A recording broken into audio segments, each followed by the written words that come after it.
Right. Well, yeah, come on over here. Just we'll start. So today we are here with, hi guys, this is your GG, and today we are here at the Gateway Center, and we are here with the director, Drew. So I'm gonna have Drew, let you guys say hi to Drew. Thank you. My YouTube audience. Yeah. Say hi to my YouTube audience. Yes. Hello, everybody. Welcome to Gateway Center. It's my pleasure to share with you guys a little bit about what we do. When I'm kind of showing people around, I always ask them this question here: does anybody know what this place used to be? This building? No. So take a quick look around and see if you have any guesses as to what it might have been. Okay. Oh. Mercy Care. Oh, an hospital, right? So Mercy Care is this is going to be it's an on-site clinic, and we're going to go through there next. Okay. But if you turn just fractionally over to your left there, Oh, the city of Atlanta. Okay. Pretrial Oh, detention used to be a center. detention center? So this is a former jail center, essentially. Oh. This was the old pretrial detention center way back in the day. Across the street, that direction would have been the courthouse. There was a street that ran through where it's now that grass space in between our buildings. Right. And then since the courthouse has been torn down, it's now in public safety. They moved the courthouse up the street over here, and there's now a new pretrial detention center on the other side of our building. So we came into this building back in 2005, and in essence, what's interesting about this plaque over here is there's a lot of really cool names on here. Like Right. Andrew Young was our mayor at the time when this building was built. Marvin Harrington. That's it. You see all Oh, the he was the famous president. Marvin was the Atlantans. president. John Lewis was on there. At the Oh, bottom right wow. corner. And then under John Shirley Lewis. Clark Franklin. That's right. Oh, Shirley Clark wow. Franklin. And at the time the building was built back in 1983, she was the chief admin officer. Who, Oh. Shirley Clark? Shirley Clark Franklin. Really? And then as you guys know the name, obviously, Right. she Yeah, went on yeah. to become our mayor. Mayor, in right. 2002. And it's really Mayor Franklin's efforts that kind of got Gateway Center started. And what I mean by that is before we were here, the city of Atlanta had not really had a strong response to homelessness. There's a lot of different groups doing a lot of good work, primarily churches, ministries, things of that nature. But a person would say, wake up at a shelter here, and then they would have to go down here to find something to eat, and then maybe go around the corner to another agency to find some social services. And then maybe go spend some time up in a park or a public park or a public area to eventually make their way back to a shelter bed by the end of the night.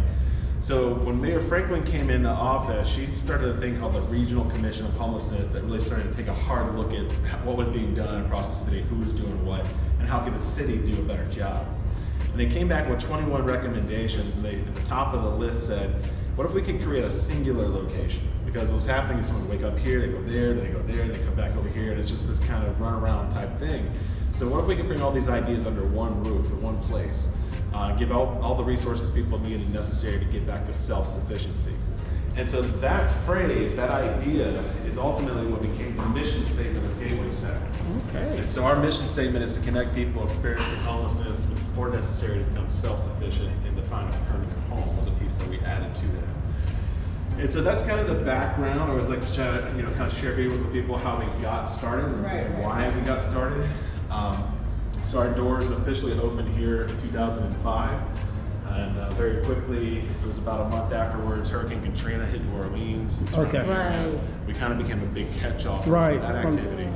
And then So a little lot by of people little- from New Orleans came here. That's it. A lot of folks were coming out of there, refugees essentially. Right, Everything right. was wild at that time. But then little by little, over the last 20 plus years, we've gotten back to our true intent, and what I'm going to show you throughout the rest of the day is what our programs are today. Much of which was envisioned at the beginning, but took time to really fully implement. Oh. Okay. Any questions so far? So is this center basically just, is it unisex or is it just for males? So it's going to be 50-50 who come through the front door, men to women. And I'm going to show you this when we get over there, how everything works. But as far as residents, men staying here overnight, or people staying here overnight, it's an all men Okay. staying. Okay, so the women have the opportunity to come in, Yes. but they doesn't get to like sleep here. That's right. What's going to happen is, and you'll see it over here, is that when they come in, they're going to go through an assessment process. Once that assessment's complete, we figure out what's the best fit for that. It could be an individual, maybe it's a mom traveling with a few children, maybe it's mom, dad, a whole family unit.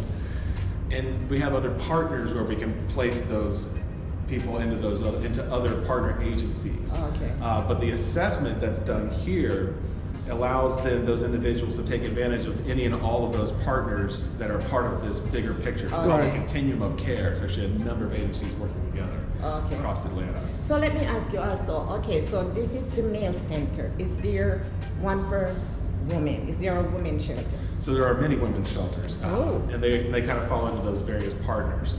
There's even family shelters. So for example, there's a place called Nicholas House over off of Grant Park next to the zoo.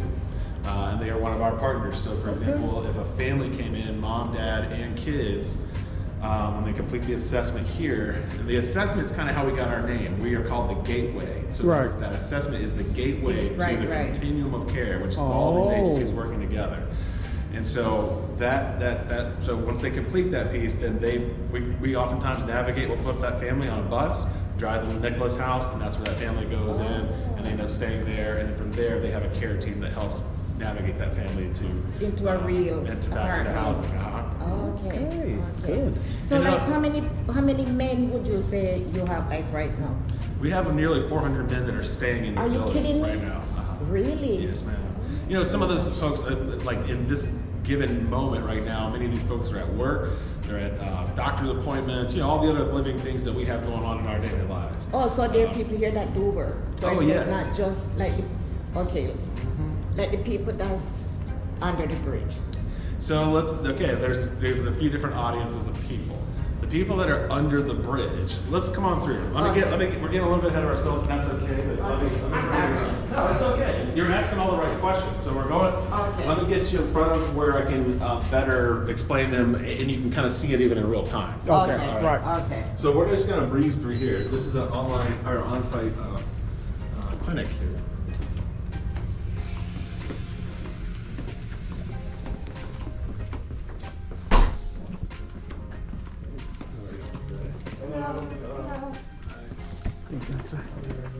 Introduces people to Gateway Center, Mercy Care, all that good stuff. What y'all have on your day?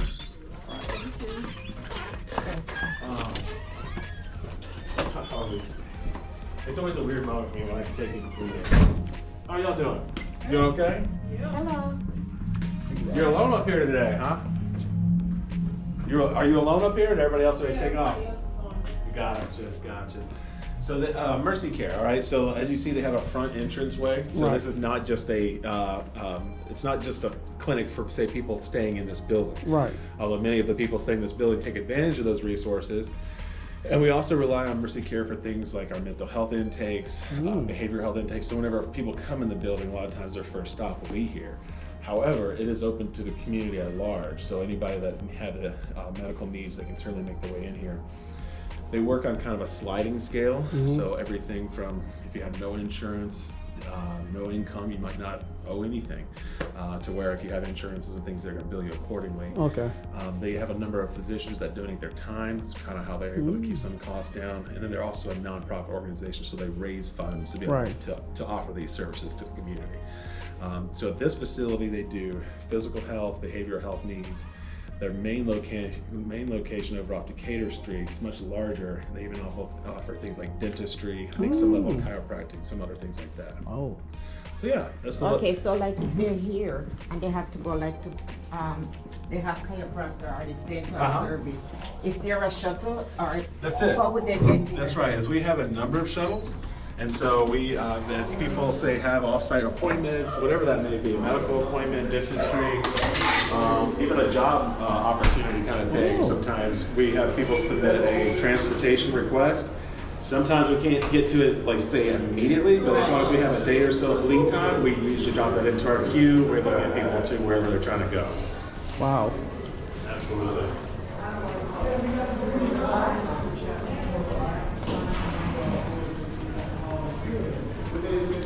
So, all right, this space here, this big huge room, is what we call our engagement center. Now, there's a number of things going on here, but it's going to start to answer some of your questions that you're asking. This far wall is essentially what we call our daytime services. So we've got a laundromat behind the blue, or the big sign over here. Behind the blue walls are shower services.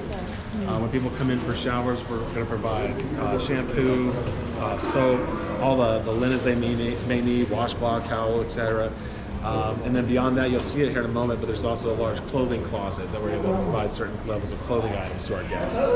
The reason those are daytime services is because they're geared for people that are, say, living in these tents nearby. Right. That are living outside, but they want to come inside and get clean clothes, they want to take a shower, use a proper restroom, these sorts of things. So that's why those services do exist. Those are people that are more often than not still living outdoors.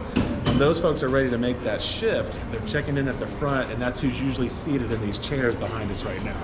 Obviously, like I said, we're getting to the end of the day, it's gotten very quiet.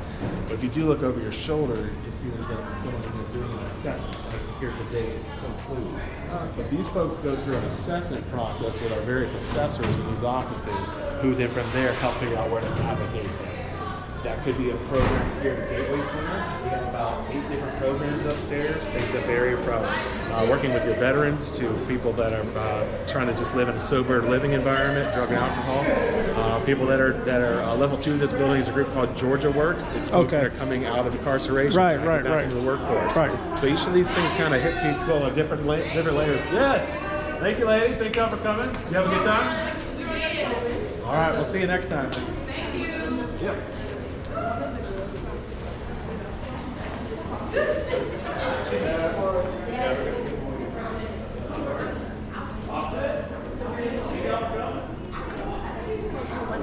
This is a group of ladies that came, they're volunteering with us today. They're from Charleston, South Carolina. They came down as an alternative mission break. So they're instead of going say spring break to Panama City, they're here. Oh, that's cool. City of Atlanta, and they've been doing different service projects around. And they came over today to serve with us. That's awesome. Any questions about where we are so far? There's a lot of information. So where do you get funding from to facilitate this? Yeah, so if you're looking at a pie chart, 75% roughly of our funding comes from the federal government. Okay. So track with me. I'm gonna take you through it, but just follow me. Right. Okay? So HUD, Housing and Urban Development, arm of our federal government, sends money to areas around the nation that set up a continuum of care. A continuum of care is a number of agencies in a given area working together to end homelessness in that area. Right. For example, in the state of Georgia, there are 9 continuums of care. They're in all of our major cities and in 3 counties. So you've got them in Athens, Clark County, you've got it in Savannah, Macon, Columbus, of course Atlanta City. You've also then got Fulton County, DeKalb County, and Cobb County have their own as well. Gateway Center functions as the coordinated entry for Atlanta City and Fulton County. So we receive, what happens is whenever the money comes to Atlanta City, we then have to request those dollars. And those funds are always around specific things. So they may be funding outreach, they may be funding behavioral health specialists, they may be funding substance abuse program, whatever those, or veterans programming, whatever these specific things are. When we receive those dollars go to fund those very specific activities.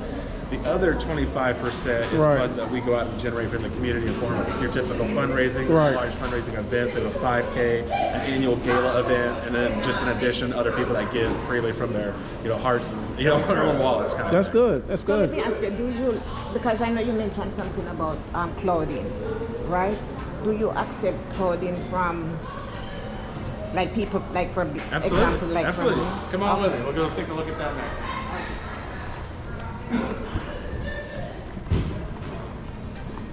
Because I know, a lot of Sundays when we come down, they usually ask us for clothes. Yes.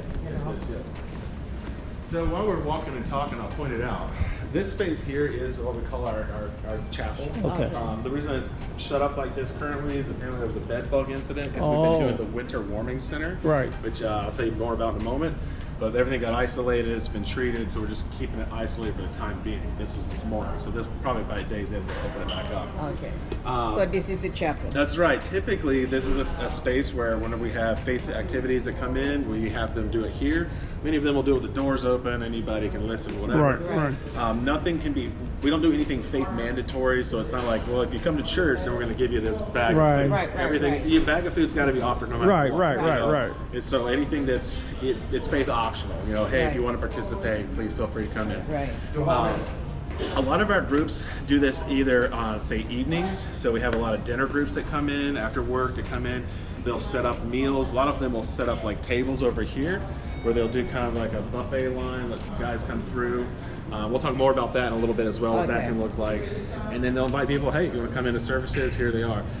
We also have a number of groups that come over the weekend. So you name it, Saturday, Sunday. On Sunday, we probably have, what we do, we have like breakfast, lunch, and dinner. You know, different groups that coming in from outside. And many of those are offering spiritual activities Right. as well. Okay. And so, you know, when we go look at it, whatever's going to be a fit for you all and where Right. you're looking, what days and times you're trying to come, or how often you're trying to come, we'll see where we can squeeze y'all into the mix. Okay, good, awesome. And I mentioned we have almost 400 people in the building, but we'll talk more about it in a minute. But you haven't got to bring 400 meals. If you say, hey, we want to do 50 meals or 100 meals, we'll let our kitchen know, all right, we'll offset it by the other number Okay, of meals. that's good.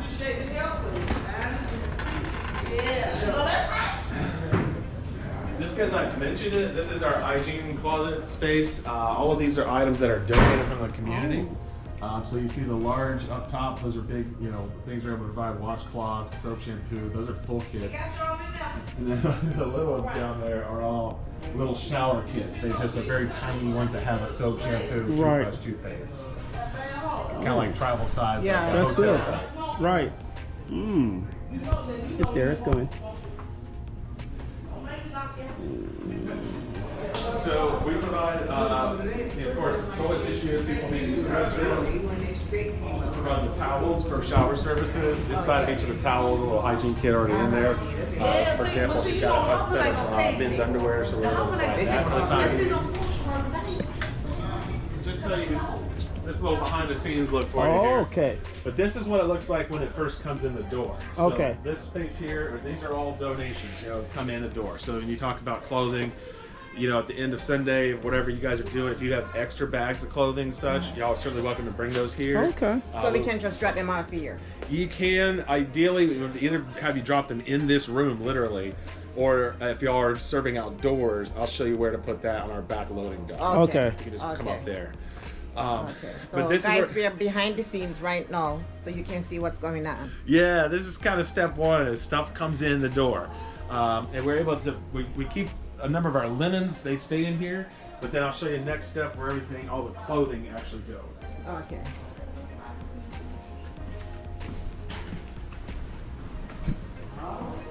So yeah, this is the clothing closet here. Okay.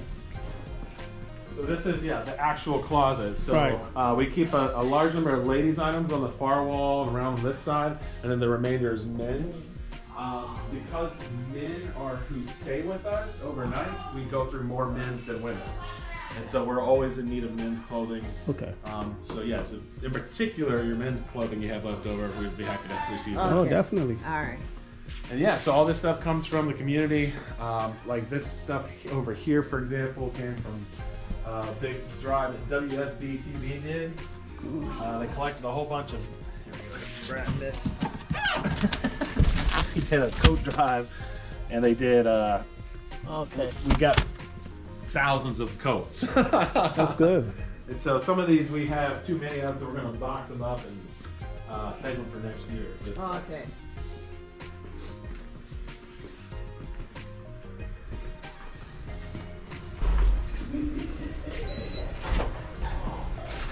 It is. Yeah, we're gonna. You feel like you've been through a maze. I know. So these are more of the coats that came in. That's why they're back here. Okay. We'll get them processed. We're trying to. They all came in a variety of sizes, so we're trying to sort which sizes are which. Then we're gonna box them up. But they could be. This is other just random hygiene stuff and donations that kind of get sorted through.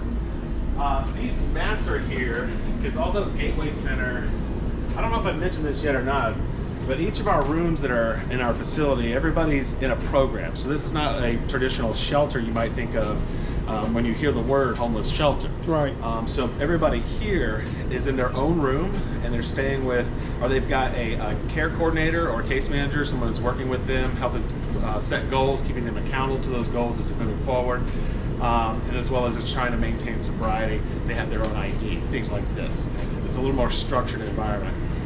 However, we operate a location across town called Evolution Center, and it's what you might think of when you hear the terms homeless shelter. It's Right. a big bunk bed. It's a lot of bunk beds in a very big room, and it's actually at the old Jefferson Street Jail. So it's also a former detention center. Okay, so basically then they're using the old jails. That's right. And turning them into homeless shelters. That's right. It's I think it's in part. I can't answer all these questions, so don't hold me to it. But I think part of it is because the city has these facilities, or in that case, the county.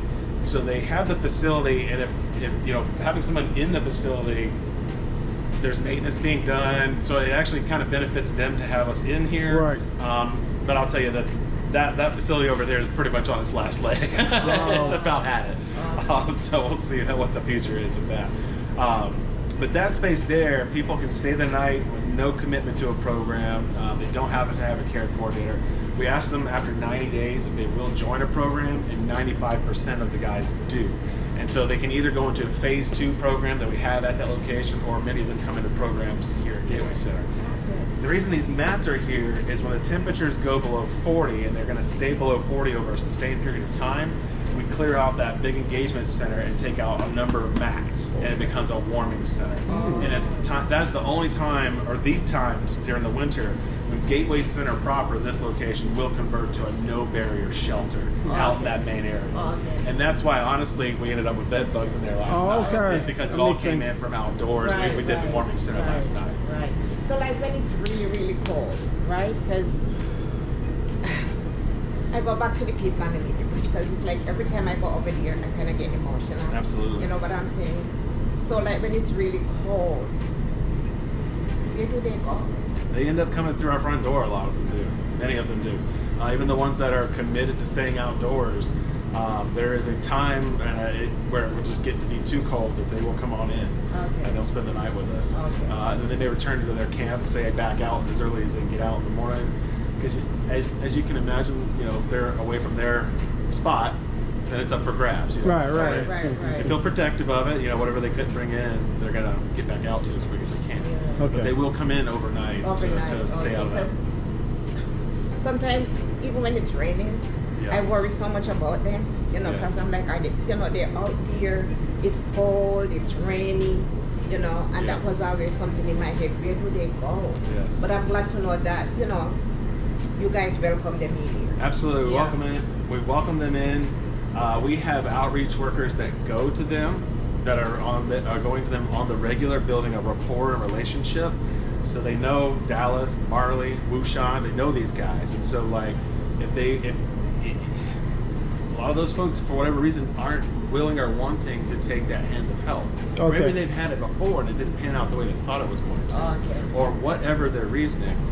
These guys try to help build those relationships to build that trust back again. Right. And then ideally those folks will come in and accept a hand of help and get them in a program. Okay. Some will never come into a program. They may live 20, 30 years outside. Who knows? Wow. But yes, our heart goes out to them as well. Yeah, especially because in Sunday I extreme was weather. speaking, I was talking to a lady Sunday while we served breakfast, and she said she was on the street for 6 years. Yes. But no, she said they put her into an apartment. So I'm like, that's good. Did that happen through Gateway Center, or do you know? I don't know if it did. Very cool. I was Yeah. I was But curious. I know she said, she's in an apartment. That's right great. now. That's fantastic. Yeah. So is that the goal of this facility, to help them to get on their legs, to get a job, to get gainfully employed and having your own apartment? Is that why they have a social worker or someone That's working right. with them? Okay. That's right. As they're putting together a personal plan with that Right, individual, right. step one is usually establishing income. Right. So whether that's going to be I'm going to go to work, or maybe I've had a disabling medical event, so now Right. I'm looking through disability, or I've aged up to Social Security. Whatever your means of securing income is, that's kind of step one. Right. Then from there, step two is identifying that housing. For some of those folks that end up that have, say, a federal benefit where they're receiving a check, Right. and if they meet certain qualifications, meaning like they say that lady has been on the street for 6 years. That's a term called chronically homeless. And Housing and Urban Development made that term up. I didn't make that up. That's a good term, okay? They are chronically homeless. That person, if she receives a check, is going to go to the front of the line to go into housing where she can live there for the remainder of her life for 30% of that check. Wow. And there's even at that point, that's where Gateway, that's where we pass the baton to other agencies that do this type work in particular. But they have case managers that come and check on those folks regularly, make sure they're taking care of themselves, go on the doctor's appointments, honestly not subletting their apartment to somebody else and living in the woods behind it. So I only share that because it's happened. It really has happened before. So yeah, but that's where a different agency kind of kicks in. That's good. That's good. Okay. So let me ask you though, what are some of the challenges that you face on a daily? Yeah, sure. Well, depends on the context, I guess. I mean, there's everything from the biggest challenge I would say is just that you don't have enough bandwidth to meet the need. Right. So when we open our building in the morning at about 6:30 in the morning, we hand out 25 tickets to the first people in line at 6:30 in the morning. The first 25 people that get a ticket are the ones that will be able to go through the assessment. And they're the one that's at the number 25 may not get their assessment done until 3 o'clock in the afternoon. Wow. And that's it. That's all the people that can be seen that day. So if you're kind of, So how many people you have doing the assessment? How many? How many secretaries are, per? How many assessors do we have? It varies on the day, but normally there's at least 2, sometimes 3. Okay. And that also comes back to funding. Why wouldn't you have 15 and just assess everybody? We can't, we don't have the financial means to employ a team of 15, which we did. So that's a big, when you talk about, what are your big needs? It's going to be additional funding is always at the front of the list, but I think anybody who does this work, perhaps even you all included, will say that's definitely a big need. Oh, definitely. Is there anyone that we can actually, well, I know like the congressman, but is there anyone outside of that we can might be pushed to get more funding as we are seeing more need growing in this? I was thinking, on my personal part, and I wanted to do this since last week, was to get in touch with the mayor, to see, to have the same conversation with you that I'm having with you. Absolutely. And to see how we as people can really help to get these people off the street, Absolutely. I think the mayor's office is definitely one to keep pushing on. Mayor Reed in particular has done a number of really important things for homelessness in Atlanta, up to and including help by securing a certain number of funds for our Evolution Center. Without getting into all of that, I would just say keep pressing on that, keep letting them know, please keep doing that work for us. Right. It serves a big role. And outside of that, as far as the controlling of whether it be state, federal, or city funding, those are hard doors to knock on, as we all know. Like we can call our Congress people, we can try and let them know, hey, please keep the funding coming. That's right. Our need is real. Right.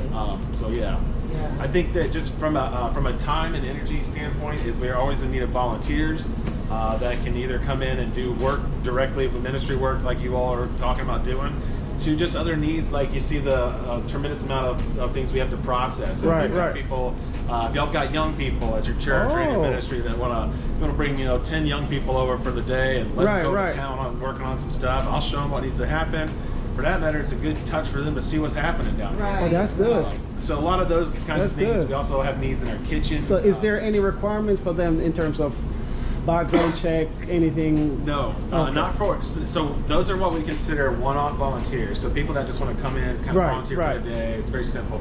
Anybody that's going to be working in a one-on-one status, like you're going to say, I'm going to come counsel, or I'm going to be here every week doing a Bible study, then we would go a little further with that. Okay. But those, in particular, groups that are coming, we just kind of let them come. Okay. There is a liability waiver we're going to have them sign. Right. All that happens through an online portal at this stage. Okay. So we'll send you guys a link, have everybody go on and sign up. Okay, good. Okay. That's good.